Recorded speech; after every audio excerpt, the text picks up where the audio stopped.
mengisahkan tentang seorang gadis cantik berusia 18 tahun bernama Lady Catherine, yang baru saja melangsungkan pernikahannya dengan seorang pria kaya berusia 40 tahun bernama Alexander Lester. Setelah menikah, Catherine langsung diboyong ke kastil mewah milik sang mertua, seorang bangsawan pemilik tambang batubara bernama Boris Lester. Akankah Catherine hidup semawa bersama suaminya atau justru malah sebaliknya? Sebelum kita eksekusi alur cerita film asal Inggris berjudul Lady Macbeth ini, seperti biasa jangan lupa subscribe, like, dan komen. Kehidupan pernikahan Catherine tidaklah sesuai seperti apa yang dia impikan. Alih-alih hidup bahagia bak putri kerajaan, di rumah barunya itu, dia justru hidup layaknya tahanan penjara. Dengan aturan ketat yang dibuat oleh mertuanya yaitu Boris Lester. Boris memiliki sikap yang dingin dengan kedisiplinan yang sangat tinggi. Seperti tidak mengizinkan Catherine keluar dari rumah, tidak boleh terlalu banyak bicara atau bertanya, dan Catherine tidak boleh tidur jika suaminya masih belum pulang. Sementara Alexander justru selalu pulang larut malam dengan kondisi mabuk berat. Sehari-hari Anna hanya berinteraksi dengan pembantu rumah itu, seorang wanita kulit hitam bernama Anna. Belakangan baru kita tahu bahwa Alexander tidak pernah mencintai Catherine. Dia menikahi Catherine karena dipaksa oleh ayahnya, agar Alexander segera bisa memiliki keturunan. Tapi bagaimana bisa memiliki keturunan? Pada malam pertama saja, Catherine sama sekali tidak disentuh oleh Alexander. Entah punya kelainan atau apa, Alexander hanya menyuruh Catherine menanggalkan semua pakaiannya. Setelah itu, Catherine disuruh menghadap ke dinding. Sementara dia memainkan burungnya dengan cara manual, yaitu dengan tangannya sendiri. Setelah selesai, dia langsung tidur. Begitu juga dengan malam-malam berikutnya. Catherine hanya disuruh menghadap ke dinding tanpa busana, sementara dia hanya bermain secara solo.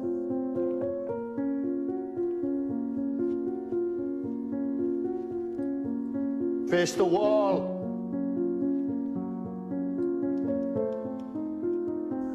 Catherine yang kebingungan dan tidak tahu harus bagaimana, hanya mengikuti saja apa yang diperintahkan oleh suaminya. Pada suatu hari Alexander mendadak harus pergi keluar kota karena ada ledakan pada salah satu tambang batubara mereka. Setelah Alexander pergi, Boris mewanti-wanti kepada Catherine agar tidak perlu keluar dari rumah dan tidak boleh melakukan apa-apa. Boris bilang, simpan saja tenagamu untuk melayani suamimu dengan baik saat dia pulang nanti.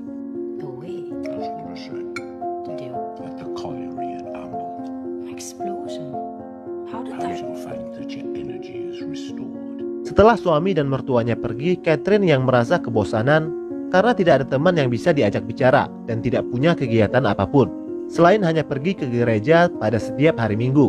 Diam-diam dia keluar dari rumah, berkeliling di perkebunan kapas yang sangat luas. Pada suatu hari Anna tidak datang ke kamar untuk melayaninya seperti biasa. Lalu dia memutuskan untuk mencarinya di luar rumah. Ternyata Anna dikerjai oleh tukang kebun anak buah suaminya. Anna diangkat dan ditimbang layaknya hewan ternak. Melihat itu Catherine marah dan memerintahkan para tukang kebun itu untuk menuruni Anna.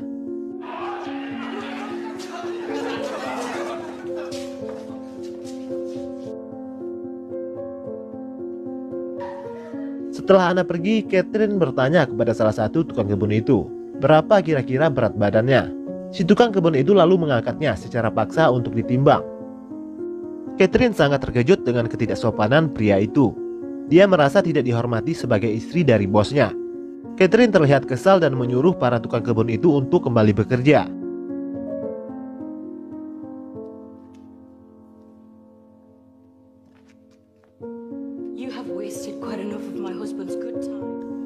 Di dalam rumah, Catherine bertanya kepada Anna, siapa nama pria itu? Anna bilang kalau dia adalah pekerja baru bernama Bastian. Catherine tampaknya sudah mulai penasaran dengan Bastian, pria yang 100% berbeda dengan sikap suaminya yang dingin. Keesokan harinya dia pergi lagi ke kebun kapas. Di sana dia berpapasan dengan Bastian. Bastian mencoba untuk menggodanya dengan mengajaknya bicara, namun Catherine tak menghiraukannya. Meskipun niatnya datang ke kebun itu hanya untuk melihat Bastian. Pada malam harinya setelah selesai mandi, seseorang mengetuk pintu kamarnya. Ternyata itu adalah Bastian. Catherine sudah mencoba melarangnya untuk masuk, tapi Bastian tidak peduli dan tetap saja memaksa untuk bisa masuk.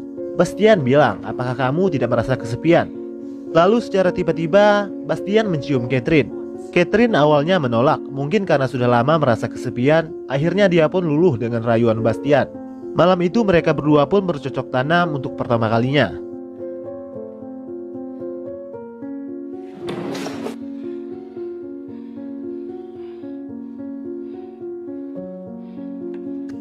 Keesokan paginya melihat Catherine tidur tanpa pakaian, Anna tampaknya sudah mulai curiga bahwa ada yang tidak beres. Catherine yang tadinya pemurung berubah menjadi ceria. Setiap hari secara diam-diam Catherine dan Bastian bermantap-mantap setiap ada kesempatan. Dia pun sudah jarang pergi ke gereja, hingga membuat seorang pastor kepercayaan keluarga Lester datang mengunjunginya untuk menanyakan hal itu. Rupanya diam-diam Anna memberitahu si pastor kalau Catherine menyelinap keluar rumah diam-diam tanpa sepengetahuan suaminya. Catherine tampak kesal dengan pengaduan Anna itu. Suatu hari Anna melihat Bastian menyelinap masuk ke kamar Catherine. Dari lubang pintu kamar, Anna menyaksikan sendiri mereka berdua sedang berhubungan intim. Saat sedang mencari jamur di hutan, Bastian menghampiri Anna. Anna seolah ingin mengingatkan Bastian akan hubungan terlarangnya dengan Catherine. Anna bilang, jika Tuan Boris tahu apa yang terjadi, ini bisa jadi masalah besar. Bastian justru balik bertanya, memang apa yang telah terjadi? Seolah mengancam Anna untuk tidak buka mulut. Anna tampak ketakutan dan memilih untuk diam. Tak lama kemudian Boris Lester pulang. Dia menanyakan kepada Catherine tentang kabar suaminya. Apakah dia sudah pulang? Tapi Catherine justru malah balik bertanya, bukankah kau yang menyembunyikan suamiku? Boris marah mendengar jawaban tidak sopan Catherine. Catherine sengaja menghabiskan minuman amer milik Boris, hingga Anna yang dapat getahnya. Sebagai balasan dari Catherine kepada Anna karena dia telah mulai ikut campur akan hubungannya dengan Bastian. Boris mengira kalau Anna lah yang telah meminum semua amernya. Lalu Boris menghukum Anna dengan menyuruhnya merangkak seperti hewan.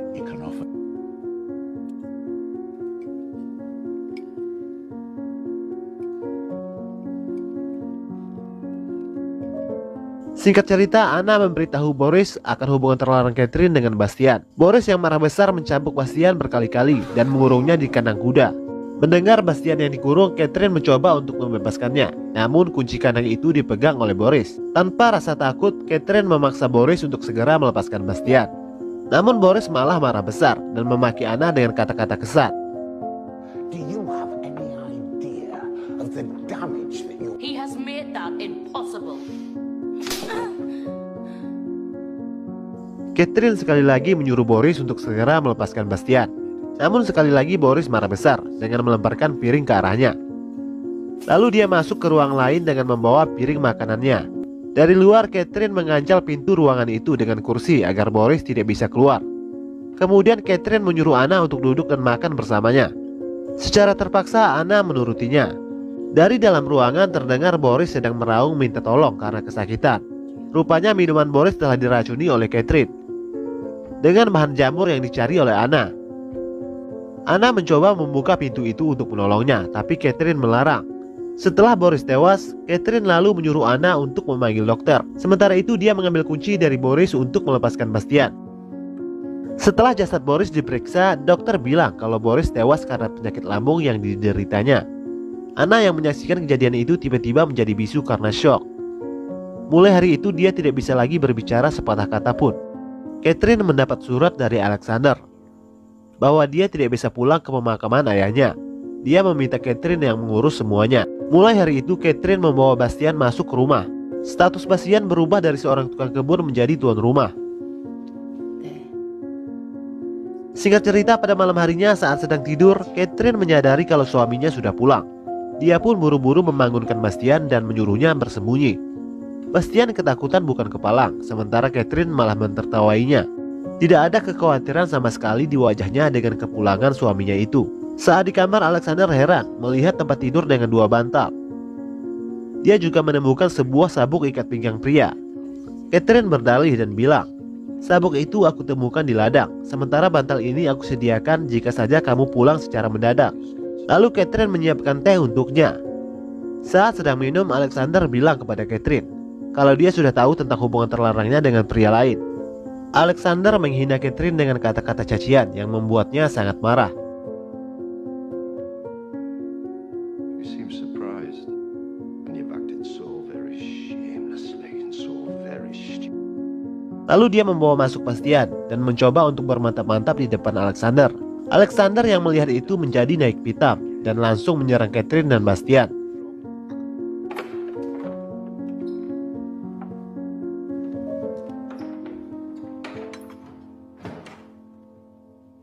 Setelah bergelut cukup lama, Alexander akhirnya tewas, dipukul oleh Catherine dengan besi berkali-kali. Bastian yang syok melihat itu ditenangkan oleh Catherine. Lalu jasad Alexander dikubur di hutan bersama dengan kudanya yang juga tewas ditembak oleh Catherine.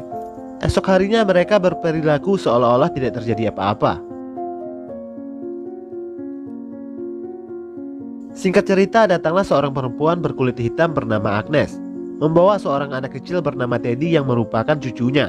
Agnes memberitahu Catherine kalau Teddy adalah anak dari Alexander Lester, suaminya. Teddy adalah anak dari hubungan terlarangnya bersama anak Agnes yang telah meninggal. Agnes memegang surat dokumen yang sah yang dibuat oleh Alexander sendiri, yang menyatakan kalau Teddy adalah ahli waris yang sah. Teddy tampaknya mulai menyukai Catherine. Dia bilang kalau Catherine adalah gadis tercantik yang pernah dia temui. What is it? He says you're the prettiest lady he has ever seen.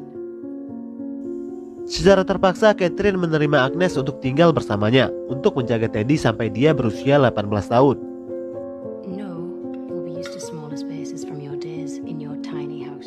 Catherine dan Bastian sudah mulai gelisah karena selama Teddy dan Agnes tinggal di rumah itu, mereka tidak lagi punya ruang untuk bermantap-mantap.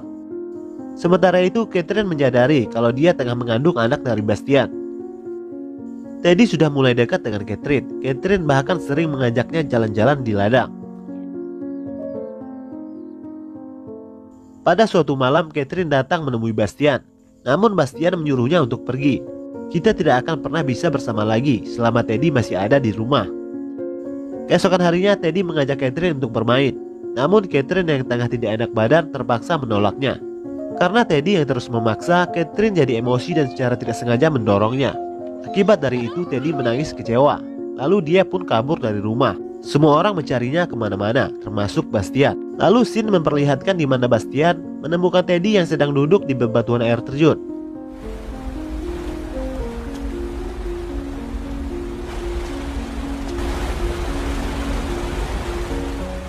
Lalu scene berpindah lagi di mana Bastian membawa pulang Teddy yang dalam keadaan lemas. Agnes yang melihat orang asing masuk ke rumah dan memegang cucunya marah-marah kepada Bastian lalu mengusirnya keluar. Melihat itu, Catherine tampaknya tidak suka melihat kekasihnya dibentak-bentak oleh Agnes. Dia pun pergi menyusul Bastian. Bastian mencoba untuk pergi dari rumah itu. Dia tidak terima dipermalukan oleh Agnes. Catherine mencoba menahannya. Catherine meyakinkan Bastian untuk bersabar sedikit lagi dan berjanji kalau semuanya akan segera selesai. Lalu Catherine kembali ke rumah dan menyuruh agar Agnes beristirahat, biar dia yang gantian menjaga Teddy. You need some rest and he'll need you when he wakes up. Lalu menyuruh Bastian untuk masuk. Kemudian Catherine membekap kepala Teddy dengan bantal. Sementara itu Bastian membantu memegang kakinya dan Teddy pun tewas karena kehabisan napas. Bastian merasa ketakutan dengan apa yang baru saja mereka lakukan. Namun sekali lagi Catherine menenangkannya dan menyuruhnya untuk keluar. Di hutan Bastian menangis karena menyesal telah menewaskan Teddy.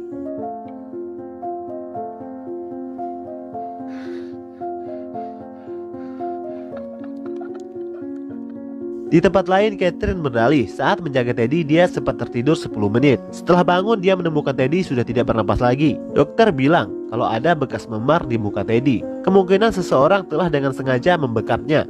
Kepada polisi, Catherine bilang memar yang ada di muka Teddy kemungkinan akibat terjatuh dari air terjun. Tampaknya polisi sudah percaya dengan semua ucapan Catherine. Namun tiba-tiba Bastian masuk. Dengan menangis karena menyesal, Bastian membuat pengakuan kepada polisi kalau Catherine lah yang telah menewaskan Teddy. Begitu juga dengan Boris dan Alexander, dan dia juga ikut membantunya. Bastian bilang kalau Catherine seperti penyakit yang menjalari tubuhnya. Aku selalu menuruti apapun yang dia mau. Mendengar itu, Catherine terlihat kecewa dengan Bastian.